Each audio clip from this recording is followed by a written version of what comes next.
Peace. Don't we all desire to find it? The book, A Mind at Peace, Reclaiming an Ordered Soul in the Age of Distraction, tells us we have an agency, the power to act, and the responsibility to order our actions towards a known purpose. The purpose to choose and to act is the key to achieving peace. Today, we plan to walk you through the complex communications environment in which we live and discuss how your actions, your moral agency can be reordered towards a common purpose, and in this case, towards a unified communications plan for your school. Taking the time to build a messaging strategy allows for you to plan ahead and be proactive about how your brand is represented. Hello, and thank you for joining us. My name is Katie Pesha, and I'm the owner of KP Consulting Group. I have several years of experience in Catholic communications, specifically in the St. Louis area, where I'm the former communications director for the Archdiocese of St. Louis. I left that role as my family was expanding about 5 years ago and began an independent marketing firm that solely focuses on assisting Catholic entities with their communication and marketing efforts. This consortium of communication experts that we've established through KP Consulting Group consists of many people from across the country who have experience in Catholic communications and marketing. And today I have joining me a member of our team. Steve, would you like to introduce yourself? Of course, thank you, Katie, and it's great to be with everyone. As Katie mentioned, I also have some broad experience in the world of Catholic communications. Like Katie, I also previously served as a communications director for the Archdiocese of St. Louis. In addition, communications director for the Diocese of Peoria, Illinois. 14 years of experience with a Catholic healthcare system called Ascension. And perhaps most importantly, and most recently, 2 years of experience as the communications director for the Benedictines of St. Louis Abbey and their St. Louis Priory School here in St. Louis, a Catholic school here in the Archdiocese of St. Louis. So, as I said, it's great to be with you. Thank you, Steve. I appreciate that. So it's no question that we are living in a period of dramatic environmental change. As it relates to communication specifically, at KP Consulting have developed a graphic that can help demonstrate how the evolution of media channels has created new environments for us to explore. It starts in looking at the century, the 1800s, and recognizing that communications was much simpler back then, as we all know. We were able to communicate with each other mostly through the written word and by one-on-one personal interaction. And things were much simpler for us in that period of time. But as we evolve into the 1900s, we are introduced to many different forms of electronic communications and technology, and things start to get much more complex for us. Email is introduced. Pastors maybe have started blogging. Parishes and dioceses have formed websites that represent their message in a different way. Newspaper for the local environment, for the parishes, sending out different types of print newsletters. And obviously the bulletin came to be during that time as well. You'll notice in the graphic that during this time, many more church buildings also popped up. And there was a bit more of this back and forth between more buildings and places that we could go to worship and to build community with one another. But it is becoming much more complex. And now by the time we reach the 21st century, things have continued to explode in a way that is very hard to keep up with. And it can be very, very difficult to know where to turn, what sort of messages to use through the different channels. And you'll notice in this graphic that there's just so much more that is appearing in front of us and complexity that has introduced itself throughout this communications environment. To the degree of so much more technology, the websites have become so much more expansive with so much more content that's being established and shared. There are many more websites that are popping up, social media is introduced. We start to see satellite interaction and connection. The Vatican is able to communicate with us in a more direct manner. through all of the different electronic media communication technology that they've introduced. There's just so much more. And even as you look at this graphic, I would imagine that for you, as for me, there's sort of a tension that starts to build up internally of an overwhelm of so much clutter around us. It's difficult to truly know where to focus and how to find that peace and really put the most important prioritized messages in front of, in your instance, school families. So as we look at that graphic and sort of reflect on that, we can recognize that so much has changed so fast, and that added pollution can truly create a complexity for us in our work. I recently read that no balance is possible at the speed of light. It's referred to as future shock, and it can be very difficult to adapt in that setting. A Jesuit priest once said, "We shape our tools, and conversely, our tools shape us." However, media is more than tools. It's our environment because of the way that it's shaping our entire culture. And we're called to, in the 2015 encyclical Laudato Si, we're called to care for our environment, which is our common home. And in recognizing this, we also must recognize our moral agency to not fall victim of the pollution around us, rather create new opportunities for introducing and maintaining a balanced media ecology. At Katie Pesha Consulting Group, we work to recognize where there are patterns of success throughout this media environment that we live in, and to help you identify the optimal communication environment for each Catholic community. We help provide the greatest power to choose and to act towards a known purpose with clarity, focus, and discipline. How we do that is through a 6-step process, and it's really adapted from the 1992 Pastoral Instruction on Social Communications, Aetates Novae. What we initially do, it's through these 6 phases, is we start with a discovery process, and really that consists of research phase, where we really try to dig into an understanding of the Catholic landscape around us. So our greatest recommendation is to take a moment of pause in the beginning as you are looking to find and create a clear path for your communications and messaging. And by doing that, some tangible tactical things that you can do is conduct a communications audit. Look at all the different ways in which you communicate and try to just pull it all together and see, is there a consistency in look, feel, and tone? During that time, you can also review the strength of your spiritual and sacramental economy as a Catholic school, as a Catholic organization. That's part of your identity. And also just understanding what are the current perceptions of those within our community. And that can be done through surveys and interviews or focus groups.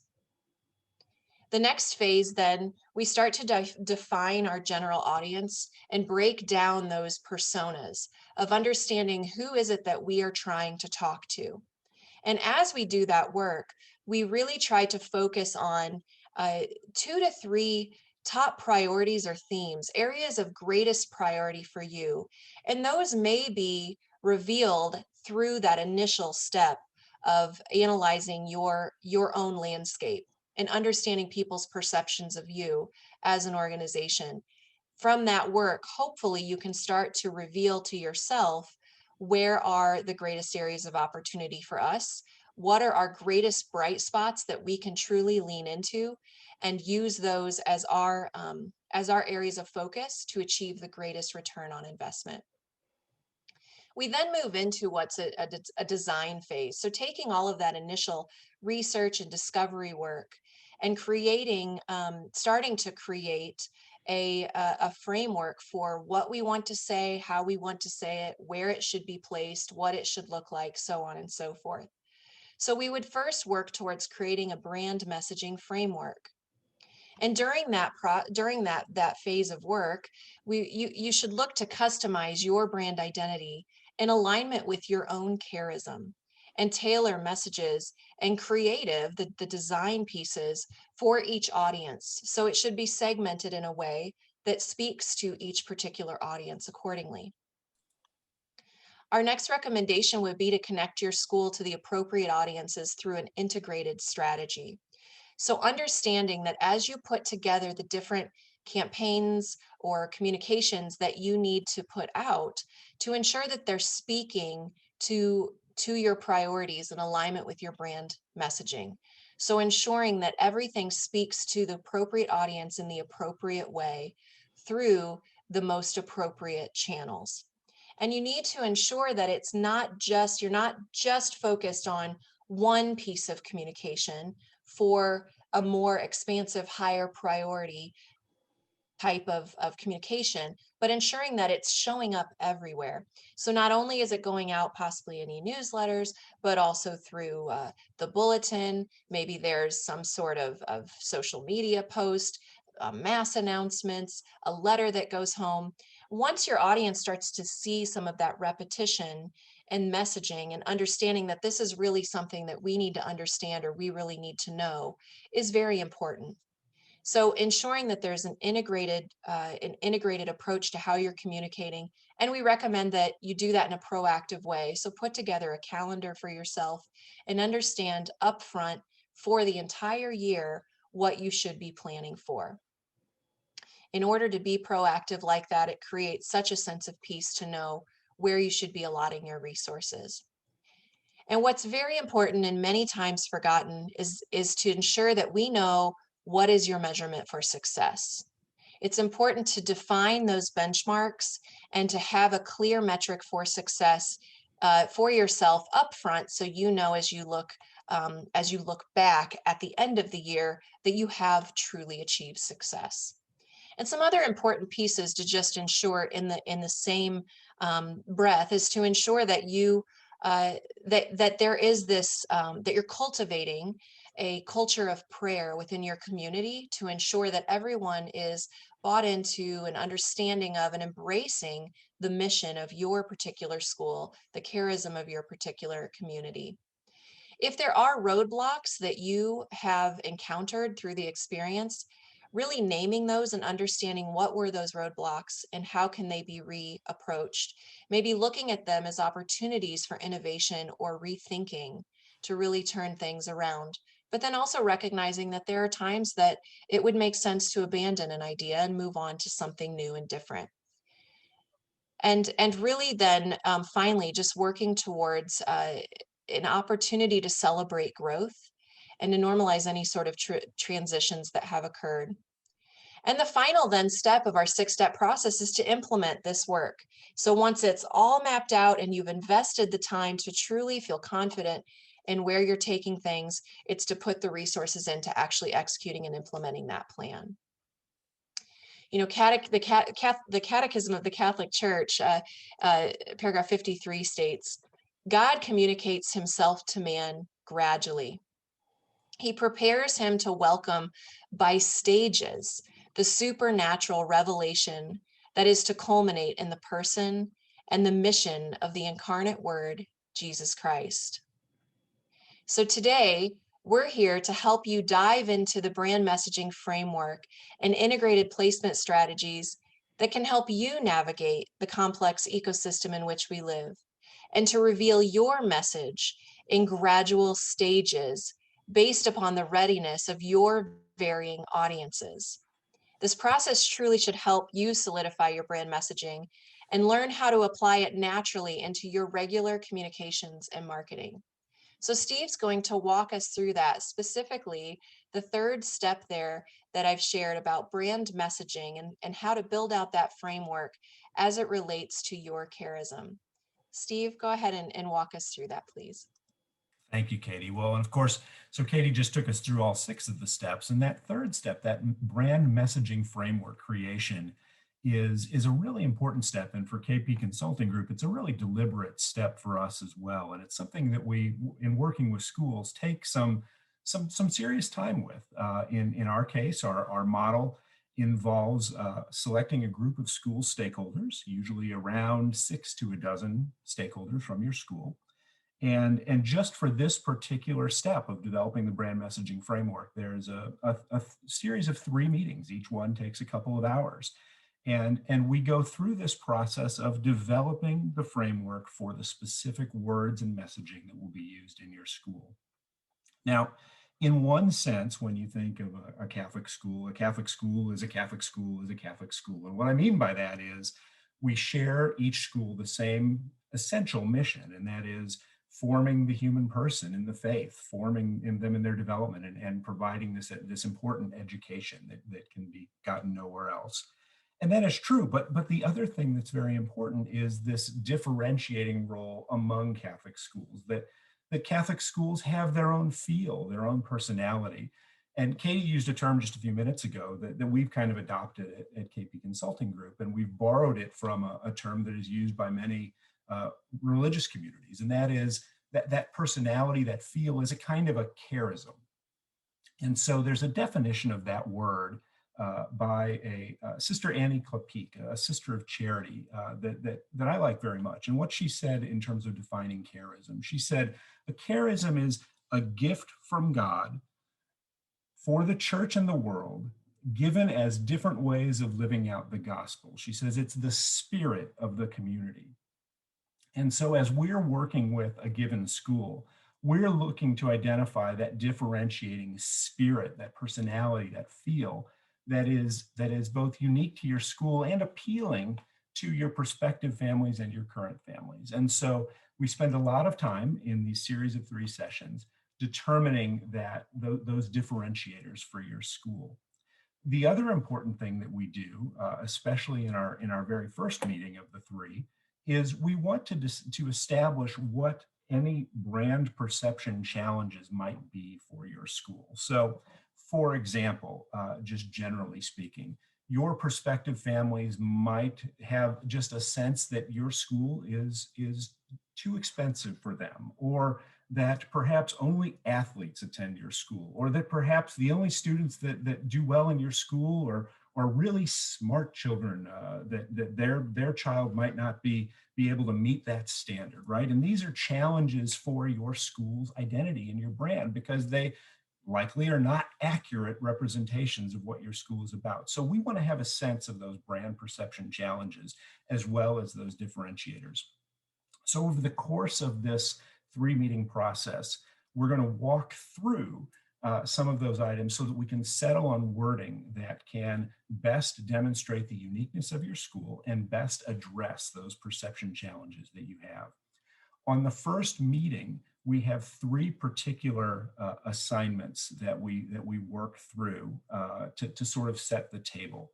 The first of those assignments is what we call a drivers and non-factors exercise. And so let me unpack that a little bit, what we mean by that. So what we do is we ask those who are present, those stakeholders who are present, to think of and when we put up in front of them an x-axis and a y-axis, it sort of makes a shape of a plus sign. And on the x-axis is, on the far left-hand side, things that are extremely similar to other schools. And across to the right-hand side of that x-axis is things that your school does that are great, that are completely different from other schools.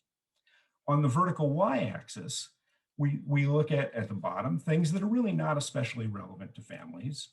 And as you go up vertically, things that are extremely important to families. So therefore, again, when you're thinking of that plus sign, things in the upper right of that quadrant would be things that are extremely important to families and also things that are extremely unique from other schools. Those are the ideal differentiators that we want to look to emphasize.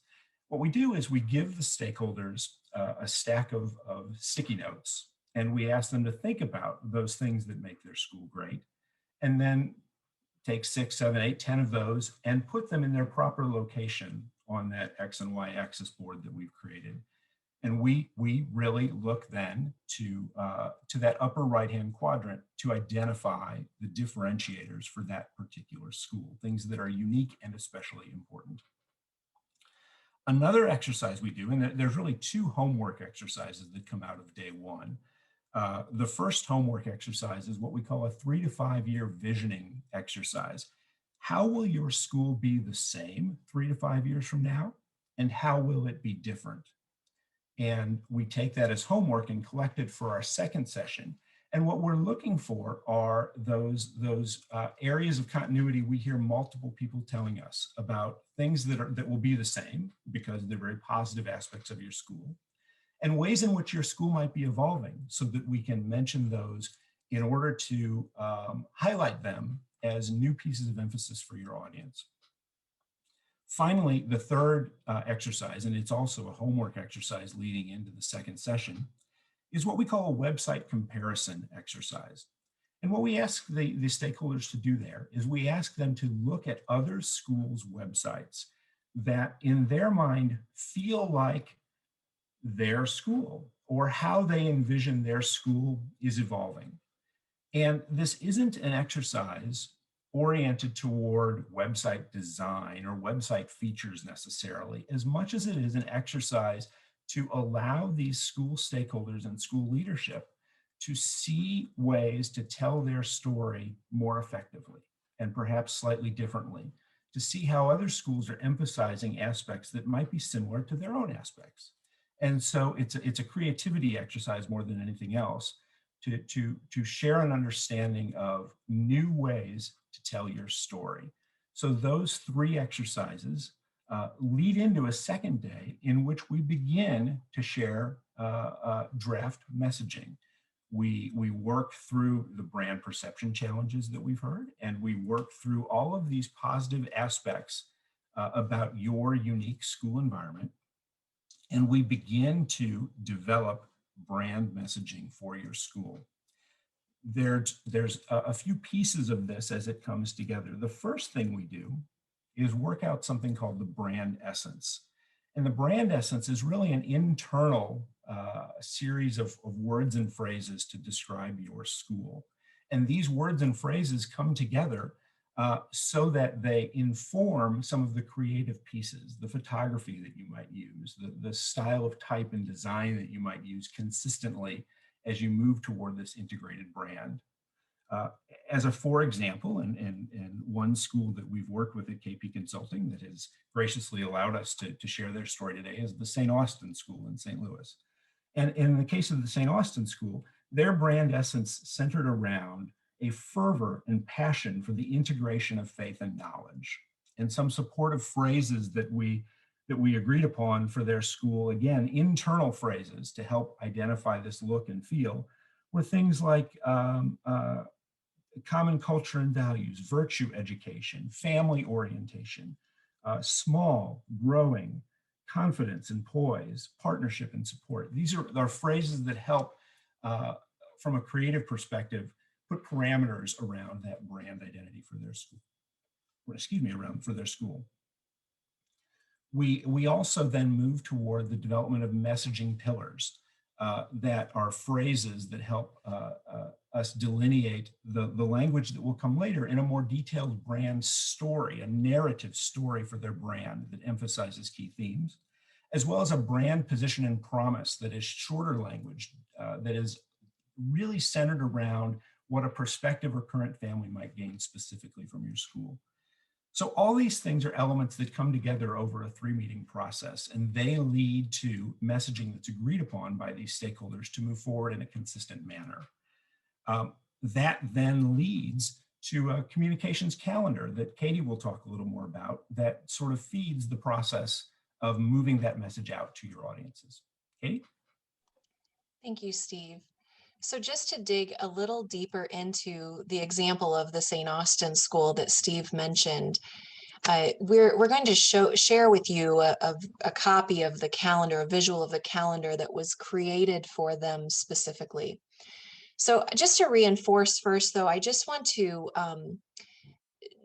really re-emphasize the importance of doing all of this work up front, which I know it can be so tempting sometimes to just try to jump straight into creating a beautiful visual and putting it into whatever platform that is best suited for the particular message. But there's so much value in doing this upfront work to ensure that there's integration throughout the entire year across all channels and all audiences. So the calendar that we're showing you here is just one example of how you could try or work towards plotting out your specific communications plan. So an example, or with St. Austin, they definitely saw some great opportunities in this COVID year of highlighting, creating a good streamline of promotion communication around their open houses. So that became an area of priority for us as we look to focus on where or when should we be having specific touch points built in for them throughout the year. And so we looked first at the events. Those open houses were those opportunities. And I know that some of you probably haven't been able to have in-person open houses. Maybe have had to look at virtual as your main mode of being in touch with your families, and that's okay too. You can still build a communications plan around that. But we really looked as we considered the different channels of communication for them. We really honed in on, based on the resources they had available and the priorities that we had identified for them, that social media and print were going to be the greatest opportunities for touch point.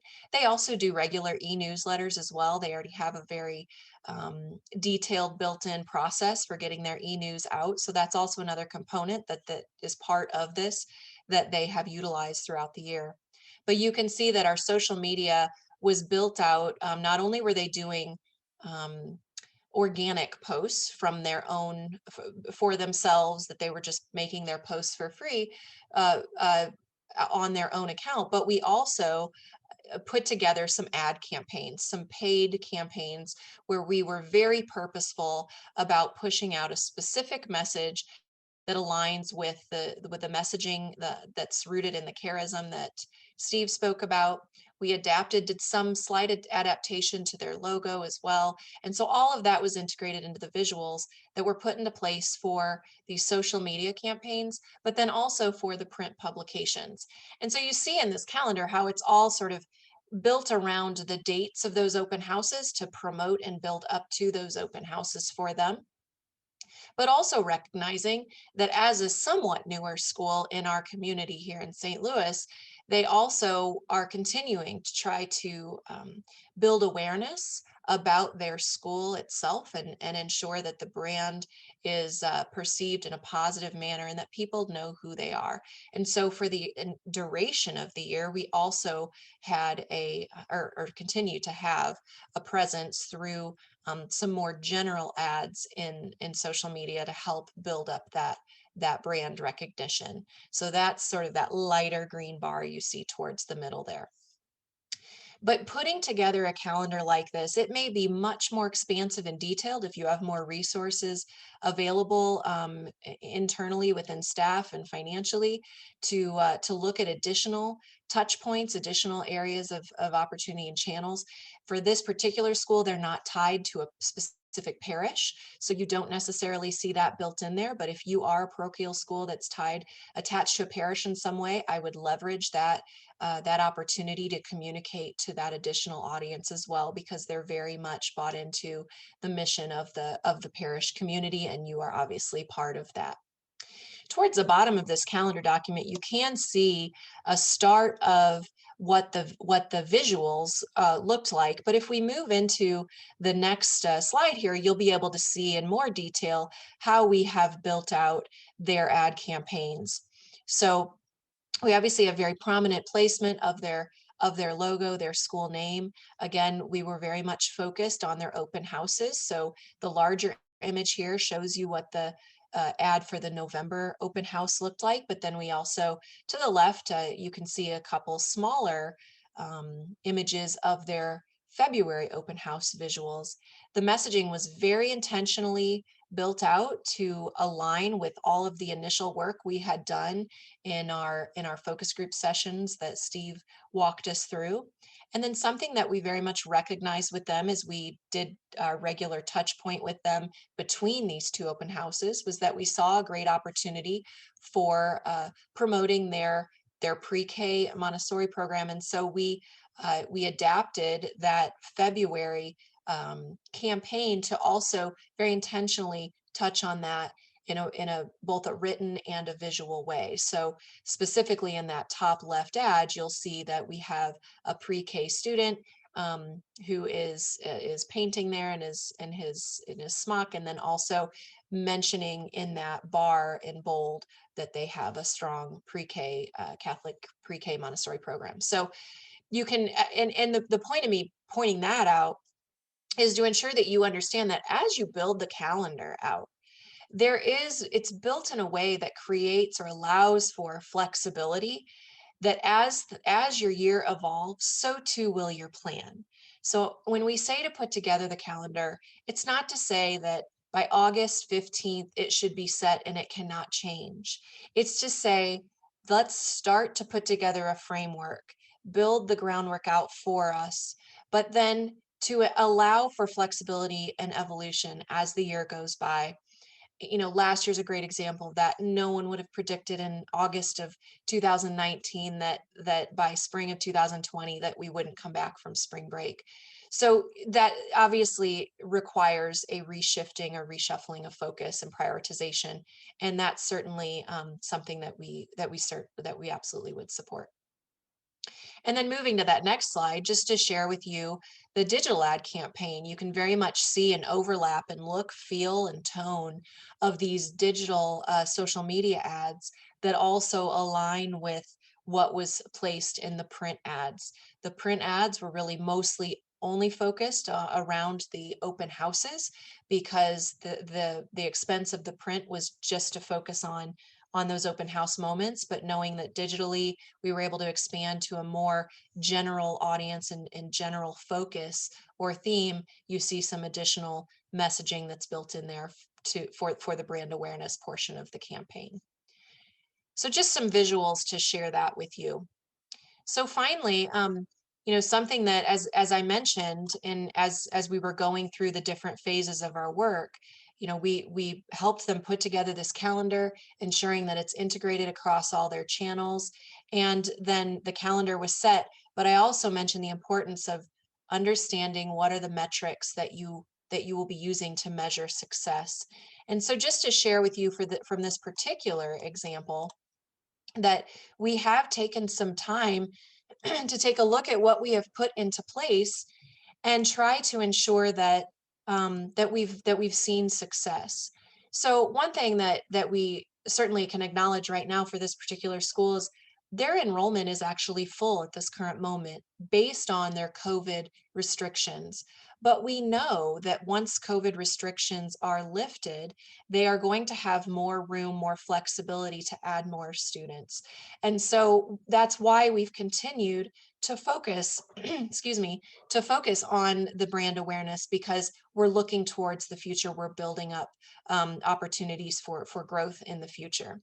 But as of this current moment, their enrollment is strong. And knowing that so much has been put into, for this particular school, so much has been put into the Facebook social media ads, it's important to then take a moment of pause, which we do after every specific campaign, to review the digital results. What sort of feedback are we seeing? Are we achieving success?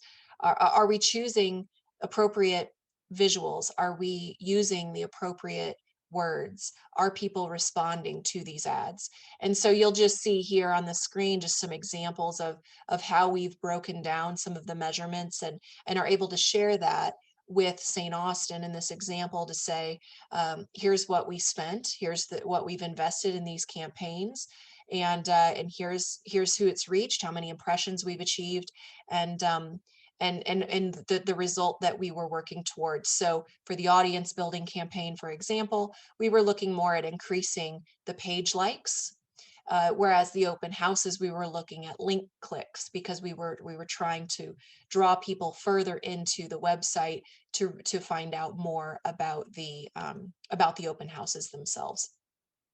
So that gives you a little bit of perspective about how we've been measuring that particular portion of the campaign. But moving on, we've also, through our work that Steve had walked us through, we've identified that there's different types or tones of areas of focus that we've worked to develop and sort of explore where are the greatest areas of opportunity, what's driving the greatest success for them. And these three areas that we've sort of honed in on as areas of focus. One is the classical curriculum that this particular school provides. Also looking at the development of the child, socially, intellectually, and spiritually. And then finally, a really tight focus on the vibrancy of the organization and as a joyful Catholic school. And so we've been able to break down the ads in such a way to really have a clearer understanding of how people are responding to each of these different types of campaigns. And really, in this particular example, you'll notice that there's not a really distinct winner. I mean, you do see some higher numbers there in the middle column, but they're pretty similar to one another. And so that tells us that people are receptive to and responding to each of these types of messages. And so none should probably be abandoned at this point in time. And then finally, we went, as Steve said, we have talked to St. Austin, and they were fine with us sharing some of these examples with all of you today. And we just in that moment asked them to share some words of feedback about our process as a school, as a Catholic school. How has this process worked for them? And so we had a nice quote that we thought that we would share with you as we come to the conclusion of our presentation, so that you can see how this type of work, whether it's done internally by yourselves, or if you were to have someone like ourselves come in at KPC to help you walk through the process, either way, we just wanted to be able to demonstrate that it is something that, from their perspective, based on the benchmarks and metrics that they set up front in bringing us in, that we have been able to achieve success for them, that it's a proven area of opportunity for any Catholic school is really what we feel pretty confident about, that there's great opportunities in this process. So in conclusion, I just want to thank you for your time and listening to us through this session. We hope that you can take what you've heard in this presentation about building a brand message framework and investing that time up front and adapting it in a way that's unique to your own environment, knowing that we're all Catholic schools, we're all working towards a similar mission, but recognizing that opportunity to really hone in on what is your specific charism and how can you carry that through across all of your communications. We've provided you with this as a template to help kind of guide you through that process and apply it in a way that allows for that real world messaging to be shared and to build relationships, and obviously to never forget the value of a story. So through all of this, as you hone in on what is that charism, how can you draw out the stories from your local community to help achieve the end result that you're looking to achieve. And finally, if we can be of any help to you, we are very ready, willing, and able to do so. We're leaving our contact information here for you. But in the end, we do hope that what we've been able to share with you is of help and can at least help get you started. So thank you very much for joining us, and we hope you enjoy the rest of the conference.